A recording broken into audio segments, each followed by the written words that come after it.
Things just aren't working like they're supposed to today. Good morning. Happy Wednesday to you all. Oh, man. We're getting through this day, this week like nothing. It's just flying by. Um, I am excited, as you can tell by my voice. No, I'm really excited because I'm starting to think of new ways to bring new content to you. I feel like that while this is primarily for me, that there's a lot of subjects out there that we can touch on that'll help more than just me. One of which I think is important that we learn from other entrepreneurs, from their mistakes, from their what drives them, what they're going through, what their thought processes are like. Because if we're stuck just in our own, we're going to have tunnel vision. We're not going to be able to see clearly, and we're not going to be able to start to innovate the way that we need to in order to be successful in business. So I'm starting a new series starting tomorrow that I will be on my YouTube channel for Scarlet Arrow. So go to youtube.com/Scarlet Arrow, I think. Let me, while I'm here and you're here, let's just check that out.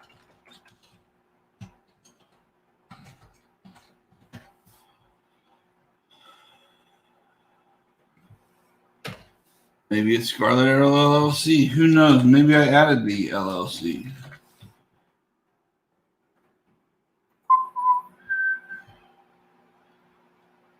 Of course it's not. It's now write this down. YouTube.com/channel/UCUHJUQK5TKUQ. Yeah, that's not going to work. So here's what we're going to do.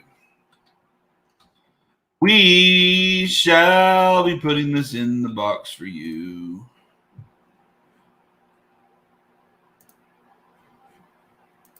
There we go, people. Go subscribe, because every Thursday, what I'm going to do for you is I'm going to have an interview that I've recorded. And there you go, Tam. I'm going to have this interview that I'm recording, and it's going to go live every single Tuesday or Thursday for you. And so that way, if I miss it or if I'm late, you go straight to YouTube and watch it yourself. But it's not going to be Amazon FBA solely. I'm going to have some FBA people on there, and it's just going to be random. I'm going to have some people that do nothing even regarding having products. There's going to be some service-oriented people on there, but they still own their own business. They still have to market. They still have to worry about the same things that we have to worry about. And it's important that we think things through other perspectives, because that's how we're going to stay leading and innovative on our own. So today we're going to run through this article, and then I'm going to get to interviewing and editing, because I'm going to try to stay at least a month out on these so that I'm not ever going to be risking you guys not getting something that I promised. And then as I was laying in bed last night thinking of what content I was going to provide for you today, I thought to myself, there's a lot of last minute thoughts and what I'm going through, and not a lot of, hey, tell me what you want me to go through. So what I'm going to try to do is, since Thursdays are now going to be blocked off, is I want to try to find some 4 or 8 day, not know if classes is the right word, but points that are going to take multiple days, or do a series on certain topics so that you can go back and watch how to do something if you need to, and it'll be saved in this series for you. So I'm going to start working on that. It won't start till next week. I need some time to work on the first one, but at the same time, tomorrow we're releasing a video, and then Friday we're going into the weekend. So we'll see what next week holds. That's kind of what I'm thinking. If you do have something, content, I want to provide you with the best content that I possibly can, and give you the things that you're needing. So hit me up, private message me, comment. I do read the comments. Let me know what's going on. And thanks for subscribing, Tam. I'm excited. I'm really excited about this series. I've got several interviews lined up. And then once I get those done and edited, then I'll be starting wave 2 and getting those lined up. So here we go. Let's talk about, even though most of us have already started a business, it's a little late for us, but it's not too late, because if you're not refining, then you're probably going to have bigger issues than by not following the list here.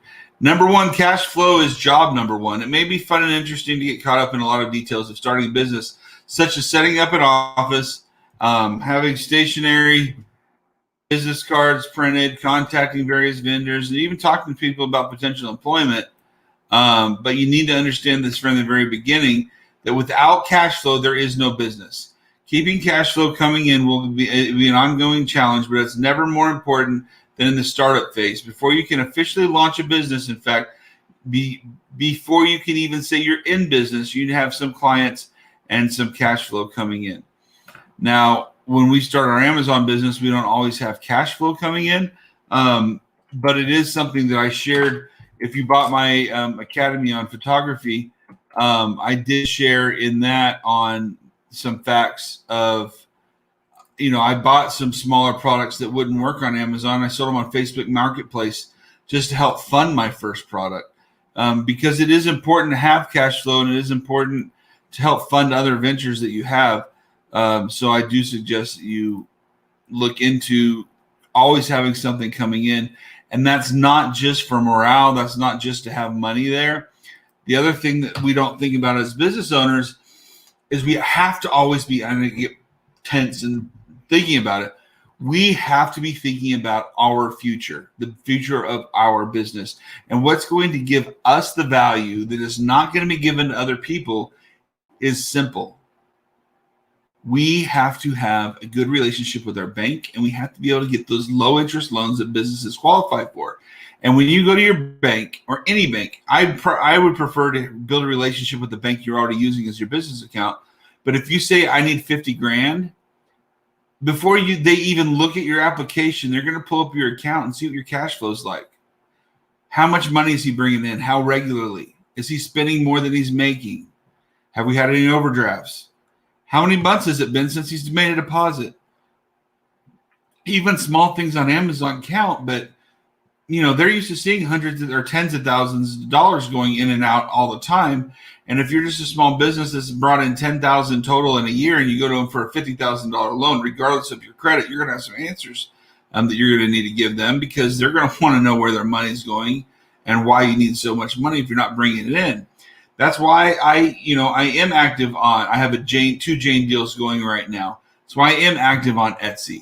That's why I am always trying to follow Mike Vale's Clicks to Bricks, where I am out there pounding the pavement trying to get my products seen on shelves. So it's something that you have to be thinking of, and you may not get the best margin, but at some point, would you rather have a 0 or 1% interest loan from your bank, or would you be so dead set on making the best ROI that you're paying fees and you're not moving as much product and you're not ranking as fast? Sometimes you got to sacrifice your profits for a month to do a fire sale. Instead of being at $25.95, sell it for $18. Fly through a couple hundred or 200 or 300 units really fast to get your ranking up, and then slowly raise your price on it again. You're going to have to play these games. You're going to have to figure out what's going to work, what's not going to work, but get that cash flow coming, because you're going to save thousands, if not hundreds of thousands of dollars throughout the life of your company if you can get these loans and keep cash flow coming. And then for me, my end game is 10, 15 years from now, selling it for several $1 million and then disappearing and maybe starting another one as a hobby. But having zero bills, having like my house and everything paid off, my wife and I can live wherever we want or wherever the grandkids may be. My daughter's 17, so in 15 years, maybe she's starting having kids. Who knows? Who knows what the future holds? As a dad, I like to joke about that, but I want her to be happy. So, but I know that my wife and I will be happy if we're around grandkids. So, but anyway, I don't know that. Maybe our grandkids are going to be little shits. Who knows? Number 2, focus your time and effort on doing what's most important. When you start a business, you can get tangled up in so many different details. After all, sole proprietor, virtually every issue in your business is your responsibility. But this is where focus becomes extremely important. You have to be able to separate critically important activities from those that are just merely important. We just discussed the importance of cash flow, and that will need to be priority as long as you own your business. That can involve other important tasks in the same direction, such as marketing, customer contact, product, service, or delivery.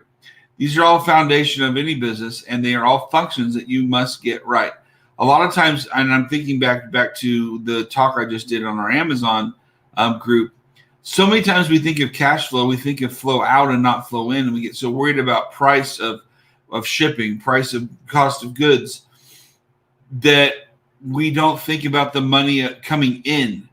It is just as important to make sure money is coming in as it is going out. So make sure we're paying attention to these things. Number 3, don't hire, partner, or sub out. When you start a business, you don't need to hire employees. After all, employees create an immediate fixed expense at a time when income is uncertain. The better route is to partner with someone or some other entrepreneurs for certain services, or sub out the work to independent contractors and freelancers. Here's a little hack what I do. When I go to Fiverr.com and I need something done that I'm not going to tackle myself, their rates are negotiable. But I'm not telling them, hey, I'm only going to pay you $40 instead of the $60 you're asking. What I'm going to tell them is, I'm going to give you your $40.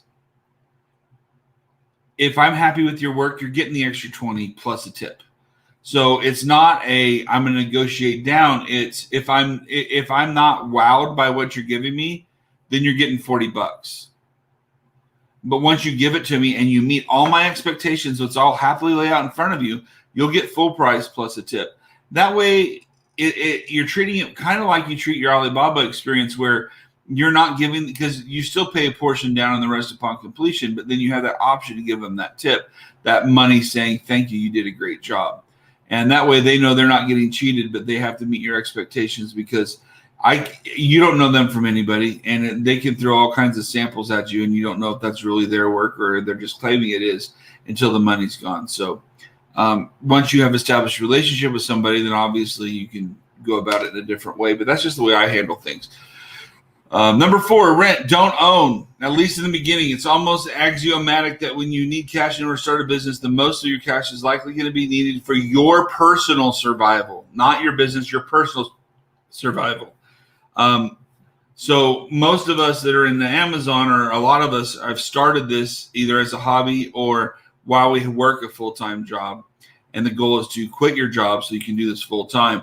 But if not, you need at least 6 months to live off of, saved up, preferably a year, so that you're not relying on any money from your business during that time, so you can reinvest, because it is a pain in the butt just to manage inventory with that money, let alone all the other bills that come with it. So market test before you commit. There's no such thing as a can't miss product or service. That's why our Amazon group preaches how to find supply and demand, how to stick to that, because that is how you're going to prove your market. That doesn't mean it's guaranteed. You still have to do the marketing.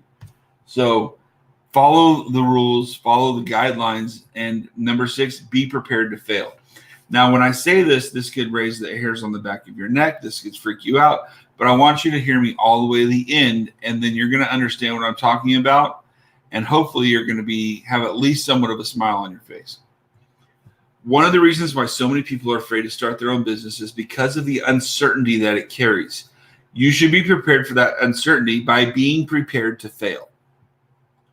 Perspective is important. I always talk about perspective. But you'll need to accept the fact that not everything you try is going to succeed. That makes a strong case for having a backup plan or having anything that you attempt to do. The idea is to make sure that you have the resilience to survive a failure or two without losing your business. They're not telling you to be prepared to lose your business, to fail as in the business is over. They're talking about that product, that service that you offer. Not everything is going to match up what the consumer wants. You may need to find a different color. You may find a different size. You may find a different product altogether. Know when the point is that you're going to say, okay, I'm cutting this loose, we're liquidating, and we're starting over. It's okay to fail, but it's not okay if you don't learn from it. Learn from your failures, accept your failures, move on, and keep going. But don't stop. Don't take this as my business is closing. The walls around me are caving in. not every business decision is a home run. Not every product is a home run either. Number 7, think outside the box. The new business comes with a lot. What does not come with a how-to manual, kind of like our children. If you're serious about becoming an entrepreneur, you're going to have to be able to think outside the box. This is particularly true in your business represents something that is either uncommon or completely brand new. If marketing plans are running aground, be fully prepared to make adjustments as you go along. Where expenses are concerned, always investigate the possibility of finding a lower cost way than you need to get things done. Running a business is very much about managing scarce resources, and you'll have to adopt unconventional ways of thinking in order to do that, particularly if you have never been in business before. Number 8, have cash reserves. There's like 2 sentences on that. That one's kind of thrown in the middle of there. Number 9, network with other entrepreneurs. Now, this one I think is very important. I'm obviously part of several Facebook groups that are going to help uplift, help bounce ideas off of. I'm also huge on LinkedIn. I've got over 10,500 people that I'm associated with. I don't know if they're friends or followers or whatever that is, but it gives me access to their thoughts of the day, their articles of the day, and things that we're bouncing off of each other that keeps my mind thinking in different ways. But make sure you're always thinking and looking at other people. That's what kind of sparked my idea for this new video series starting tomorrow, is I want to get in the mind of other people that are going through the same thing as me. What is their want to? What is their drive? What makes them feel that this is something that they want to do for the rest of their lives? And what similarities we have, what differences we have, what new avenues I haven't thought of that they're doing. And then plus, not thinking just along Amazon or just along products. Some of them offer services. It's going to be something that I'm really excited about. Hopefully you are too. Number 10, never give up. Starting or running a business is a long-term commitment. You have to be ready to tough it out, no matter the obstacles you hit. Though you may find yourself doing a little more than simply surviving in the early months and years of your business, that experience will be critical to the long-term success of the business. The lessons you learn during the tough times are often how you will get through the edge of the future.